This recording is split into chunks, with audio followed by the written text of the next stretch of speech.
জয় হিন্দ বন্ধুরা। আজকাল Facebook, YouTube, ইনস্টাগ্রামে একটা জিনিস খুব ভাইরাল চলছে, যেটা নজরে আসছে যে চাকরি করে কি হবে, চাকরি করে কত টাকা ইনকাম হবে, 50, 60, 30,000 এভারেজ এরকম।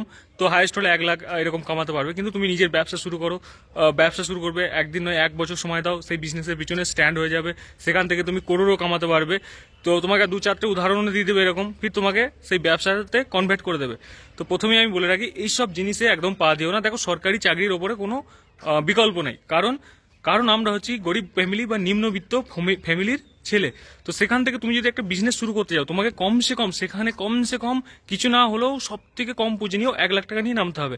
অনেকে বলবে 1 লাখ টাকা নিয়ে ব্যবসা করা যায়। হ্যাঁ, তার নিচেও ব্যবসা আছে, সেগুলো হচ্ছে ঠেলা লাগানো। যেমন গোলগাপ্পা যারা বিজনেস করে, তারাও তো ইনকাম করছে। তারা কি করছে না? তারাও 25-30 হাজার টাকা ইনকাম করছে, সেটাকেও বিজনেস বলে।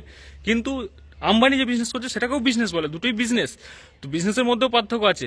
তো আমাদের মতো নিম্নবিত্ত ফ্যামিলির 1 লাখ টাকা জোগাড় করে বিজনেস শুরু করা মানে বিশাল কঠিন ব্যাপার। তো সেক্ষেত্রে তোমাকে ওই ছোটোখাটো বিজনেসই শুরু করতে হবে। তো অনেকে আবার বলতে শুনেছি যে বিজনেস তুমি নিজে শুরু করলে তোমার যে ছেলে, তার লাইফ কিন্তু সিকিউর হবে। কিভাবে? তুমি বিজনেসটা শুরু করলে সেই বিজনেসটা যদি স্ট্যান্ড করে যায়, স্ট্যান্ড করার পর তোমার ছেলে কিন্তু সেই বিজনেসে বসতে পারবে। তার মানে তুমি বিজনেস শুরু করো, তোমার পরবর্তী প্রজন্ম যারা আছে তারা কিন্তু সেই বিজনেসটাই বসে খেতে পারবে বা বসে চালাতে পারবে, তাদের জন্য কোনো টেনশন নেই। এইগুলো শুধু রিলস দেখতেই ভালো লাগে। আসল সত্যতা যারা গ্রাউন্ডে বিজনেস শুরু করে দিয়েছে তাদের থেকে পরামর্শ নাও, তারা বলবে যে আসল সত্যতা কি। আজকের ডেটে বিজনেস চালানো মানে খুব কঠিন ব্যাপার, চাই সে মুদি বিজনেস হোক, জামা কাপড়ের বিজনেস হোক বা যে কোনো বিজনেস হোক। আজকাল হয়ে গেছে বড় বড় বিজনেস যারা বসে আছে তারা টোটাল সোশ্যাল মিডিয়াতে প্ল্যাটফর্ম খুলে রেখেছে। যেমন তোমরা জানো ফ্লিপকার্ট, ইটিসি, এরকম বহুত আছে যেখান থেকে আমরা অনলাইনে পেয়ে যাই সেম রেটে।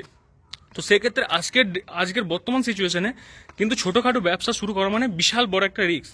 তো এইসব ফাঁদে পা দিও না যে সরকারি চাকরিতে কিছুই নেই, একমাত্র বিজনেস শুরু করব।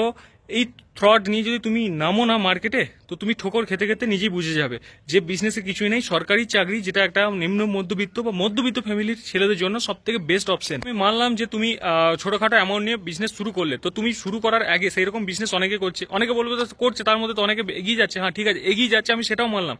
এবার ব্যাপার হচ্ছে তুমি 3 বছর ইনভেস্ট করছো, সেই মধ্যে সেখান থেকে তুমি যত ইনকাম করছো সেগুলো তুমি ইনভেস্ট করে যাচ্ছ। পরদিন তোমার থেকে একটা বেস্ট দোকান বা বেস্ট অফারের কোনো দোকান বা শপিং মল পাশে লেগে গেলে তোমার দোকানটা কিন্তু ধীরে ধীরে বন্ধ হয়ে যাবে। তার মানে এখানেও কিন্তু তোমার বিজনেস সিকিউর নয় যে তুমি শুরু করলে, মানে যে রিলসগুলো দেখে যে তুমি শুরু করো বিজনেস, তোমার ছেলে পরবর্তীতে টেনশন হবে না যে পড়া করতে হবে, কি করতে হবে, তোমার ছেলেকে এডুকেটেড করাও, ফির তোমার বিজনেসে বসিয়ে দাও। ভাই, এইগুলো শুধু রিলস দেখতে ভালো লাগে, আসল সত্য কিন্তু অনেক খারাপ। তো সব থেকে বেস্ট অপশন আমাদের মতো গরিব ছেলেদের বা আমাদের মতো মধ্যবিত্ত ছেলেদের, পড়া করো 3টে বছর, নো ইনভেস্টমেন্ট। কত টাকা ইনভেস্ট করো যেটা তুমি টিউশন পড়িয়ে তোমার কোচিং এর ফিস চালু করতে পারবে বা চালাতে পারবে নিজের খরচায়। 3 বছর তুমি ব্যবসার পিছনে না ইনভেস্ট করে যে আমি বিজনেস করবো, বিজনেসম্যান হব। বিজনেসম্যান হওয়া খুবই কঠিন আজকের ডেটে।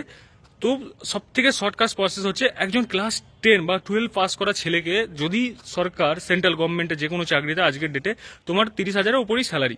তো একজন মাধ্যমিক পাস করা ছেলেকে, সে যখন এক্সাম কোয়ালিফাই করে 3 বছর সে যদি নিজের উপরে ইনভেস্ট করে, কোচিং ইনভেস্ট করে, সে এক্সাম ক্লিয়ার করার পর সে যখন 30,000 টাকা হাতে পাচ্ছে তুরন্ত, না তার কোনো ইনভেস্ট আছে, না তার কোনো রিস্ক আছে, প্লাস তার ফ্যামিলি ব্যাকআপ আছে, তার যদি কিছু হয়ে যায় ফ্যামিলির দায়িত্ব সরকার নেবে, সমস্ত কিছু আছে। তো সেখানে এই রিলস দেখে বা এই প্রলোভনে পড়ে নিজের লাইফটাকে নষ্ট করো না যে বিজনেস করব, আমার করোড়ও কামাবো পরবর্তীতে।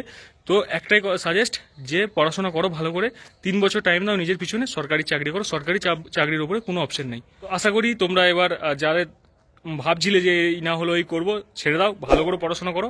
আর চ্যানেল নতুন হলে চ্যানেলটা অবশ্যই সাবস্ক্রাইব করে দাও, পরবর্তীতে আরো এরকম তোমার বর্তমান সত্যতা কি ভিডিও পাওয়ার জন্য বা সমস্ত ফৌজের আপডেট পাওয়ার জন্য। তো আজকে ভিডিও এতটাই, বাই বাই।